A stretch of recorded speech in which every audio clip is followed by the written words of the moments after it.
To continue the same, lactic acid bacteria grow in milk, convert milk into product curd. Lactic acid bacteria produces acid that coagulate partially digest milk proteins. Lactic acid bacteria improves nutritional quality of milk by increasing vitamin B12 and calcium ion. ಅದಕ್ಕೆ ನಾವು ಹೇಳ್ತೀವಿ milk ಗಿಂತ curd nutrition ಜಾಸ್ತಿ ಇರುತ್ತೆ ಅಂತ. Okay, see now next to lactic acid bacteria play a very important role in checking disease causing microbes ಅಂತ ಹೇಳಿದ್ವಿ. Though used to make idli dosa, that is to be fermented by bacteria or yeast, ಇಲ್ಲಿ puffed up ಒಂದು appearance ಬರೋದು due to production of CO2. ಇಲ್ಲೊಂದು ಬರುತ್ತೆ bakers yeast ಅಂತ ಹೇಳಿ ಕೇಳಿರ್ತೀರಾ. ಯಾವುದು? Bakers yeast. ಇಲ್ಲಿ ಒಂದೇ ಇದೆ, ಬೇಕರ್ಸ್ ಈಸ್ಟ್, ಬ್ರೀವರ್ಸ್ ಈಸ್ಟ್ ಅಂತ ಹೇಳಿ ಎರಡು ಹೆಸರು ಒಂದೇ, ಬಟ್ ಬೇರೆ ಬೇರೆ ನಾವು ಈ ವರ್ಡ್ ಇಂದ ಡಿನೋಟ್ ಮಾಡ್ತೀವಿ. ಯಾವುದು? Saccharomyces ಸರ್ವೇಸಿಯೆ,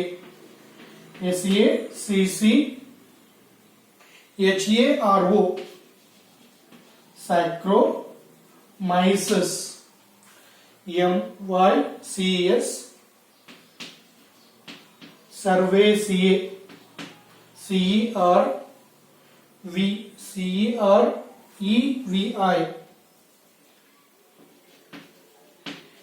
SIAE, Saccharomyces ಸರ್ವೇಸಿಯೆ.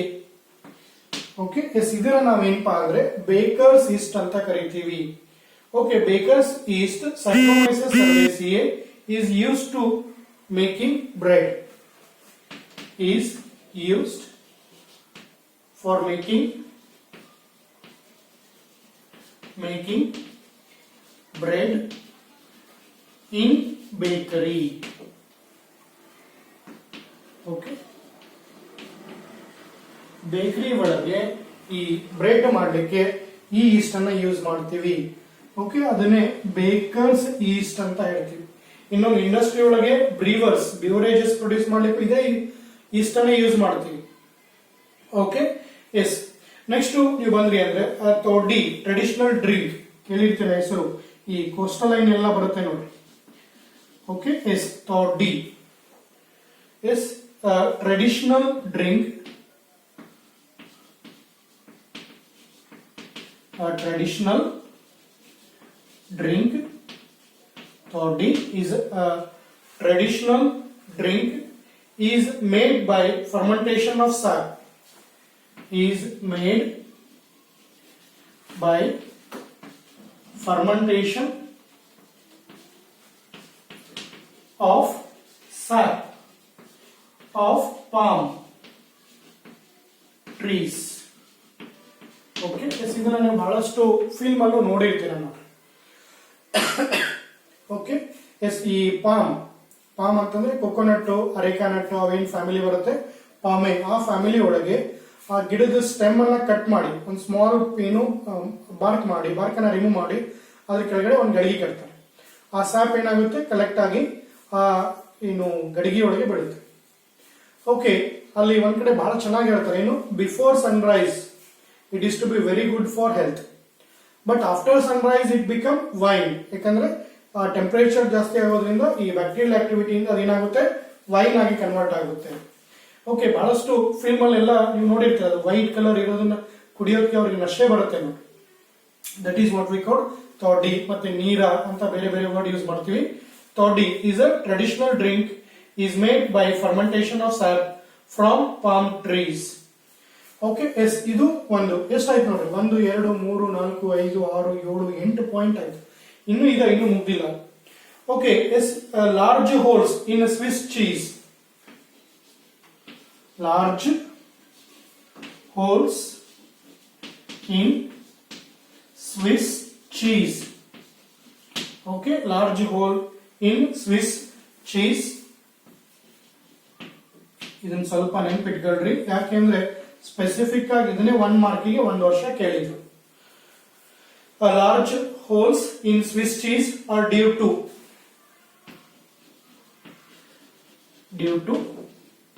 okay, is are due to production of large amount of CO2, is due to production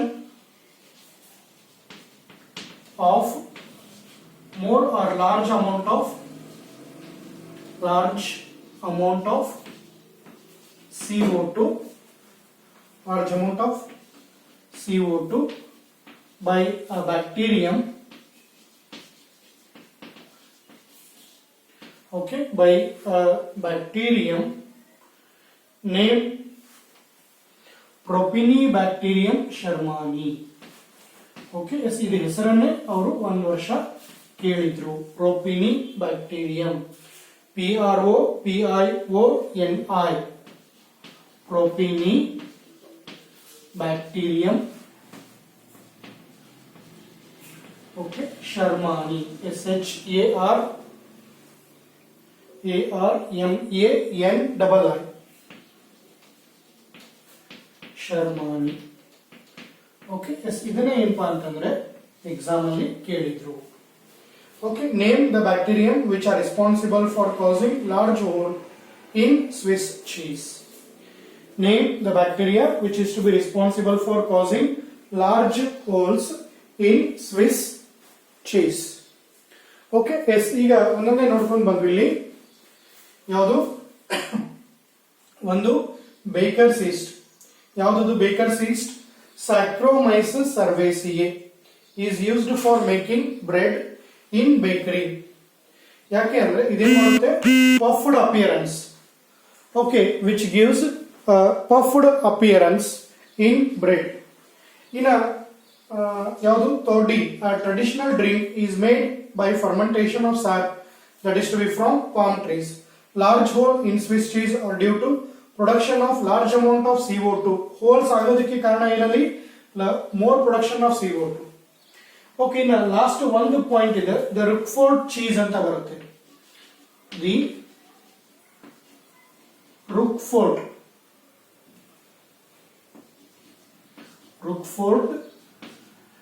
cheese.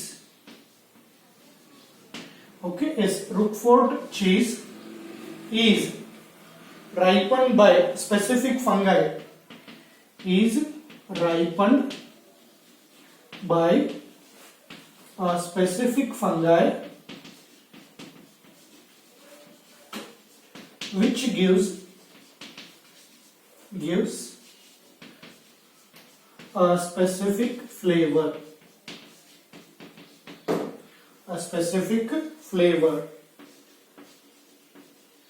Okay S, ಇಷ್ಟು ನೀವು ನೆನ್ಪಿಟ್ಕೊಂಡ್ರಿ ಅಂದ್ರೆ 5 ಮಾರ್ಕ್ಸ್ಗೆ ಬರುತ್ತೆ. 5 ಮಾರ್ಕ್ಸ್ ನೀವು 5 to 6 ಪಾಯಿಂಟ್ ಬರೆದ್ರೆ ಸಾಕು. ಬಟ್ ಯಾವ್ದಾದ್ರು 1 ಮಾರ್ಕ್ ಕೇಳಿದ್ರೆ ನೀವು ಬರೀಲಿಕ್ಕೆ ಗೊತ್ತಿರಬೇಕಷ್ಟೇ. ಎಸ್, ಏನ್ ಹೇಳಿದ್ವಿ? Role of microbes in household product. First ಯಾವುದು? Lactic acid bacteria, LAB, lactic acid bacteria. Grow in milk, convert milk into curd. ಹಾಲನ್ನು ಮೊಸರು ಮಾಡಲಿಕ್ಕೆ ಲ್ಯಾಕ್ಟಿಕ್ ಆಸಿಡ್ ಬ್ಯಾಕ್ಟೀರಿಯಾ ರೆಸ್ಪಾನ್ಸಿಬಲ್ ಇದೆ. ಓಕೆ, ಅದಕ್ಕೆ ನೋಡ್ರಿ, ಬರೀ ಡೈರೆಕ್ಟ್ ಆಗಿ ಹಾಲು ತಗೊಂಡ್ ಬಂದು ಹಂಗೆ ನೀವು ಹೆಪ್ಪ ಹಾಕಿದ್ರಿ ಅಂದ್ರೆ ಮೊಸರು ಆಗಲ್ಲ ಅಲ್ಲಿ. ಯಾಕೆ ಅಂದ್ರೆ ಬೇರೆ ಅದರ್ ಬ್ಯಾಕ್ಟೀರಿಯಾನು ಅದ್ರೊಳಗೆ ಇರುತ್ತೆ. ಓಕೆ, ಅವು ಡಾಮಿನೆಂಟ್ ಆಗಿ ನಿಮ್ಗೆ ಬೇಕಾಗಿರೋ ಕರ್ಡ್ ಅಲ್ಲಿ ರೆಡಿ ಆಗಲ್ಲ. ಅದೇ ಕಾರಣಕ್ಕೆ ನಾವು ಕರ್ಡ್ ಮಾಡ್ಬೇಕಂದ್ರೆ first we are going to sterilise the milk. ಹಾಲನ್ನ ಕಾಯಿಸ್ತೀವಿ, ಕುದಿಸ್ತೀವಿ. ಇನ್ನು ನೆಕ್ಸ್ಟ್, ಲ್ಯಾಬ್ ಪ್ರೊಡ್ಯೂಸಸ್ ಆಸಿಡ್. ಯಾವ ಆಸಿಡ್ ಅನ್ನು ಪ್ರೊಡ್ಯೂಸ್ ಮಾಡುತ್ತೆ ಅಂದ್ರೆ ಲ್ಯಾಕ್ಟಿಕ್ ಆಸಿಡ್. ಅದಕ್ಕೆ ಅದನ್ನ ಲ್ಯಾಕ್ಟಿಕ್ ಆಸಿಡ್ ಬ್ಯಾಕ್ಟೀರಿಯಾ ಅಂತ ಹೇಳ್ತೀವಿ. ಕಾಮನ್ ಆಗಿ ಇದ್ರದ್ದು ನೇಮ್ ಏನಪ್ಪಾ ಅಂದ್ರೆ ಲ್ಯಾಕ್ಟೋಬೆಸಿಲೈ. ನೀವು ಹೋದ ವರ್ಷ ಕಲ್ತಿರ್ತೀರಾ. ಬೆಸಿಲೈ ಅಂದ್ರೆ ರಾಡ್ ಶೇಪ್ಡ್ ಬ್ಯಾಕ್ಟೀರಿಯಾ, ಕೋಕಾಯಿ ಅಂದ್ರೆ spherical shaped bacteria. Okay, lactic acid bacteria produces acid that coagulates partially digest milk proteins. ಇದನ್ನ ನೀವು ಫಸ್ಟ್ ಇಯರ್ ಒಳಗೂ ಕಲ್ತಿರ್ತೀರಾ. ಎಲ್ಲಿ? ಡೈಜೆಷನ್. ಓಕೆ, ಡೈಜೆಷನ್ ಒಳಗೆ ಈ ಪ್ರೋರೆನಿನ್ ಅನ್ನೋ ಒಂದು ಎನ್ಸೈಮ್ ಬರುತ್ತೆ ನೋಡ್ರಿ. ಓಕೆ, ಅದು ಏನ್ ಮಾಡುತ್ತೆ ಅಂತಂದ್ರೆ ಕರ್ಡ್ಲಿಂಗ್ ಇಫೆಕ್ಟ್ ಆಫ್ ದ ಮಿಲ್ಕ್. ನಮ್ಮ ಡೈಜೆಸ್ಟಿವ್ ಸಿಸ್ಟಮ್ ನೊಳಗೆ ಅದು ಕರ್ಡ್ಲಿಂಗ್ ಇಫೆಕ್ಟ್ ಆಫ್ ದ ಮಿಲ್ಕ್ ಮಾಡುತ್ತೆ, ಅವಾಗ ಪ್ರೋಟೀನ್ಸ್ ಡೈಜೆಸ್ಟ್ ಆಗುತ್ತೆ. ಬಟ್ ಇಲ್ಲಿ ಡೈರೆಕ್ಟ್ ಆಗಿ ನೀವು ಕರ್ಡ್ ತಗೊಳ್ಳೋದ್ರಿಂದ ಆ ಎನ್ಸೈಮ್ ಕೆಲಸ ನಿಮಗೆ ಅವಶ್ಯಕತೆ ಇರಲ್ಲ ಇಲ್ಲಿ. Next, lab improves nutritional quality. ಜಾಸ್ತಿ ಮಾಡುತ್ತೆ. ಹೆಂಗೆ ಜಾಸ್ತಿ ಮಾಡುತ್ತೆ ಅಂದ್ರೆ ನಿಮ್ಮ ಟೆಕ್ಸ್ಟ್ ಅಲ್ಲಿ ವಿಟಮಿನ್ B12 ಅಂತಿದೆ, ಅದನ್ನ ನೆನ್ಪಿಟ್ಕೊಂಡ್ರೆ along with that it increase the amount of calcium ಮೊಸರೊಳಗೆ. Next, lab plays very important role in checking disease causing pathogens or microbes. ಯಾಕಂದ್ರೆ ಅದರೊಳಗಿರೋ ಆಸಿಡ್ ಅದು ಹೆಲ್ಪ್ ಆಗುತ್ತೆ. ನೆಕ್ಸ್ಟ್ ದೋ, ನಾನು ಆಗ್ಲೇ ಹೇಳಿದೀನಿ ರುಬ್ಬಿರೋ ಹಿಟ್ಟಿಗೆ ದೋ ಅಂತೀವಿ. Is use to make idli or dosa, that is also fermented. ಅಂದ್ರೆ ಹೋದ ವರ್ಷ ಕಲ್ತಿದ್ದೀರಾ ರೆಸ್ಪಿರೇಷನ್ ಒಳಗೆ ಆಂಡ್ ಏರೋಬಿಕ್ ರೆಸ್ಪಿರೇಷನ್ ಆಗೋದನ್ನ ಫರ್ಮೆಂಟೇಷನ್ ಅಂತ ಹೇಳ್ತೀವಿ. Fermented by bacteria R yeast. Next fermentation ಇಂದ ಏನಾಗುತ್ತೆ ಅಂದ್ರೆ puffed up appearance of dough is due to the production of CO2. CO2 ಅಲ್ಲಿ ಪ್ರೊಡ್ಯೂಸ್ ಆಗೋದಕ್ಕೆ ಪಫ್ಡ್ ಅಪಿಯರೆನ್ಸ್ ಬರುತ್ತೆ. ನಾವೊಂದು ಕಾಮನ್ ಆಗಿ ಒಂದು ಗಾದೆ ಮಾತು ಹೇಳ್ತೀವಿ, ಎಲ್ಲಾರ ಮನೆ ದೋಸೆ ತೂತು ಅಂತ ಹೇಳಿ. ಆ ದೋಸೆ ತೂತು ಯಾಕಾಗುತ್ತೆ ಅಂದ್ರೆ CO2. ಯಾಕೆಂದ್ರೆ ಆ ಹಿಟ್ಟೊಳಗೆ CO2 ಇರುತ್ತೆ. ನೀವು ಯಾವಾಗ ಬಾಯ್ಲ್ ಮಾಡ್ಲಿಕ್ಕೆ ಸ್ಟಾರ್ಟ್ ಮಾಡ್ತೀರಾ, that is going to start escape. ಆ ಹಿಟ್ಟಿಂದ ಅದು ಎಸ್ಕೇಪ್ ಆಗ್ಲಿಕ್ಕೆ ಹೋಗುತ್ತೆ. ಎಸ್ಕೇಪ್ ಆದಾಗಲೇ ಅಲ್ಲಿ ಹೋಲ್ಸ್ ಫಾರ್ಮೇಶನ್ ಆಗುತ್ತೆ. ಅದಕ್ಕೆ ನೀವು ಇಮಿಡಿಯೇಟ್ ಹಿಟ್ಟನ್ನು ನೀವು ಹಾಕ್ರಿ, ಯಾವ್ದು ಹೋಲ್ಸ್ ಬರಲ್ಲ ಅಲ್ಲಿ. Okay, yes. ಇನ್ನ ನೆಕ್ಸ್ಟ್ ಬೇಕರ್ಸ್ ಈಸ್ಟ್. ಯಾವ್ದನ್ನ ಬೇಕರ್ಸ್ ಈಸ್ಟ್ ಅಂತೀವಿ? Saccharomyces cerevisiae is used in bakery for making bread. ಅದಕ್ಕೆ ನೋಡ್ರಿ, ಬೇಕರಿ ಒಳಗೆ ಈ ಬನ್ ಮಾಡಕ್ ಇಷ್ಟ ಹಿಟ್ಟು ಇಟ್ಟಿರ್ತಾರೆ, ಇಷ್ಟು ದೊಡ್ಡದಾಗುತ್ತೆ ಅದು bun. That is to be what we call fermented by this yeast ಅಂತ ಹೇಳ್ತೀವಿ. ನೆಕ್ಸ್ಟ್ ತೋಡಿ, ಟ್ರೆಡಿಷನಲ್ ಅಂದ್ರೆ ಹಳ್ಳಿ ಕಡೆ ಟ್ರೆಡಿಷನಲ್ ಡ್ರಿಂಕ್ ಅಂತ ಹೇಳ್ತೀವಿ. That is to be fermented that is by collected from sap of palm trees. Sap ಅಂದ್ರೆ ಅದು ಸ್ಟೆಮ್ ಕಟ್ ಮಾಡಿದಾಗ ಅಲ್ಲಿ ಏನು ಇದು ಆಗುತ್ತಲ್ಲ, ನಾವು ಒಂದ್ ಕಡೆ ಎಕ್ಸುಡೇಷನ್ ಅಂತ ಹೇಳ್ತೀವಿ, loss of water from cut or damaged parts of the plant body. ನಾವೇ ಕಟ್ ಮಾಡಿ ಗಡಿಗೆ ಕಟ್ಟಿರ್ತೀವಿ, ಆ ಸ್ಯಾಪ್ ಇಂದ ಅದು ಫರ್ಮೆಂಟ್ ಆಗುತ್ತೆ. ನೆಕ್ಸ್ಟ್ ಲಾರ್ಜ್ ಹೋಲ್ಸ್, ಇದನ್ನ ನೀವು ನೆನ್ಪಿಟ್ಕೊಳ್ಳೇಬೇಕು, ಯಾಕಂದ್ರೆ 1 ಮಾರ್ಕ್ಸ್ ಕೇಳಿದ್ದಾರೆ. That is propionibacterium shermani. ಯಾವುದು? Propionibacterium ಶರ್ಮಾನಿ. Okay, it is Propionibacterium shermani that cause a large hole in Swiss cheese due by producing CO2. Okay, holes ಯಾಕಾಗುತ್ತೆ? CO2 ಇರೋದು. ಆ CO2 ಪ್ರೊಡಕ್ಷನ್ ಹೆಂಗಾಗುತ್ತಲ್ಲಿ? Large amount propionibacterium shermani. ಅದಕ್ಕೆ Swiss cheese ಅಲ್ಲಿ ಈ ಪ್ರೊಪಿನಿಬ್ಯಾಕ್ಟೀರಿಯಂ ಶರ್ಮಾನಿನ use ಮಾಡ್ತೀವಿ. ಹೆಸರು ಇದು ಎಕ್ಸಾಂಪಲ್ ನೆನ್ಪಿಟ್ಕೋಬೇಕು. ಯಾವುದು? ಸ್ವಿಸ್ ಚೀಸ್ ಒಳಗೆ large holes in Swiss cheese are due to the what we call production of CO2 by bacterium named Propionibacterium shermani. In the last ಹೇಳ್ಬೇಕು ಅಂದ್ರೆ Roquefort cheese is ripened by a specific fungi which gives a specific flavor. ಒಂದು flavour ಬರಲಿಕ್ಕೆ ಅಲ್ಲಿ fungi responsible, ಇಲ್ಲಿ Roquefort cheese. Okay, ಇಷ್ಟು points ಅನ್ನ ನೀವು ಬರೆದ್ರಿ ಅಂದ್ರೆ role of microbes in household product ಮುಗಿಯುತ್ತೆ. ಇನ್ನು ನಾಳೆ ಕ್ಲಾಸ್, ನೆಕ್ಸ್ಟ್ ಕ್ಲಾಸ್ ಅಲ್ಲಿ ಇಂಡಸ್ಟ್ರಿಯಲ್ ಪ್ರಾಡಕ್ಟ್ಸ್ ಬಗ್ಗೆ ಹೇಳೋಣ. Okay, thank you.